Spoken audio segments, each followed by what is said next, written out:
Hey, Connor. Just wanted to ask about the rivalry with Calgary, the way it's developed over the last couple of years, and if every once in a while a game against a club like this with the animosity isn't good for a group to kind of test themselves a little bit that way. Yeah, I mean, a lot's been made of what happened last year, kind of between the two teams, and I think there's lots of build up to this one. But for the players, I mean, this is a big game for us. We need to win here. These are two teams that are kind of fighting in the same spot, so it's a big game for us. The Battle of Alberta, I guess we're going to find out how much of a role the fans play kind of in the whole picture. But I imagine it's got to be significantly different, just given that it's, the building isn't filled with fans that either love you or hate you. What kind of an impact do you think it has? Yeah, I mean, I can't really speak to the impact it has. I mean, we haven't been there yet. We played these guys in the bubble in a pre-season type of game, I guess. No fans, and there was still that type of animosity, even though there was no fans. So we obviously miss fans a lot. It's a fun building to usually play in. The crowd gets into it, so definitely miss them tonight. But I would expect there to be some of that, but who knows? Reed Wilkins, 630 Chad. Hey, Connor, you played a lot of games to get the first 12 on the schedule. Now you actually got 3 days without a game and a couple of practice days. Can you contrast sort of that rhythm of playing almost every second day with some back-to-backs versus now getting back into the swing of things and finding that game energy after 3 days without a game? Yeah, it was a busy schedule to start for the first 12. Nice to get a couple days, a day off, and then a couple of practices. So, kind of regroup on the first 12 and go over some things and things we liked, things we didn't like, and I thought those days were useful, and time to get back at it here. And just to quickly flash back to the last game, if you don't mind. I don't know if we heard you talk about it. I mean, yes, he scored that goal where you got him the puck and he made a really confident play going to the net and getting his own rebound. Is that sort of a step forward for him that he can score a goal like that? How did you see it? Yeah, it was a great goal. He just got the puck and made a good move on the defender and stopped on it and made another good play. So credit to him. Atmosphere that you have with Calgary, or is that Oilers playing is always going to be on a bit of a different level? Again, I would think that as we play a team, 5, 6, 7 times, there's obviously going to be that animosity. So, we've played Calgary a ton. The core guys that have been there, the core guys that have been here. I mean, 6 years head to head. As long as I've been here.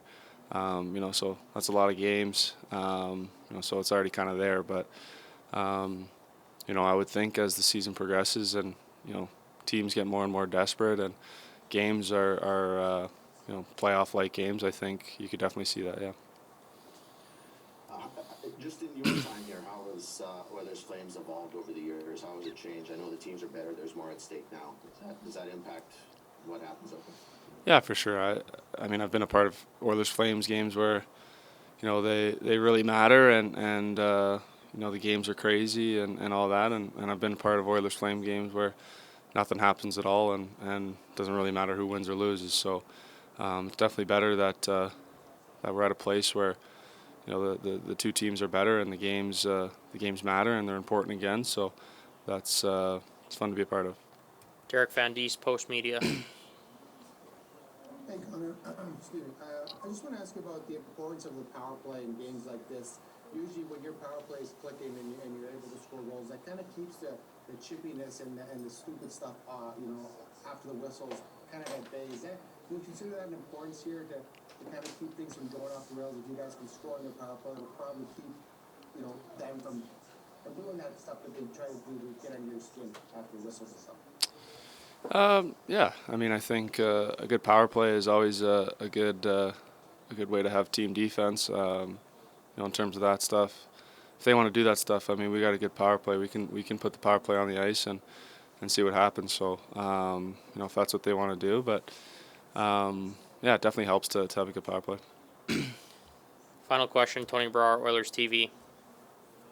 Connor, you guys started the season 3-6, and now you guys have 3 wins coming into tonight. What areas of the game have you guys been able to impact differently on the ice in order to get those 3 wins? Yeah, I think those 3 wins have all kind of been different. I thought overall it was a good win against Toronto, all aspects of the game. Obviously, the second one was largely power play, and I didn't love our overall game. And then that third one was again kind of just a good balanced team win. So I think it's good that we've been able to win games differently. It doesn't have to be the power play every night. Our penalty kill has been getting better.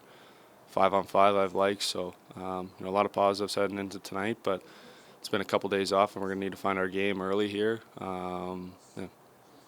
I know you mentioned Jesse Puljujarvi's outing last game, but as his line mates and his teammates off the ice, where have you seen growth, whether it's, again, on the ice or off the ice? I think on the ice he's just got a little bit more of a mature game.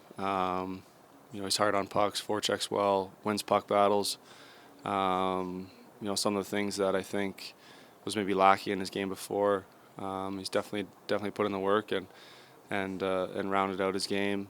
I think off the ice he's just engaging more, talking more. I think him speaking English helps. Speaking English better helps a lot. But he wants to be a part of it. He wants to be a good teammate and all that. So yeah, definitely good to see him get a couple last game.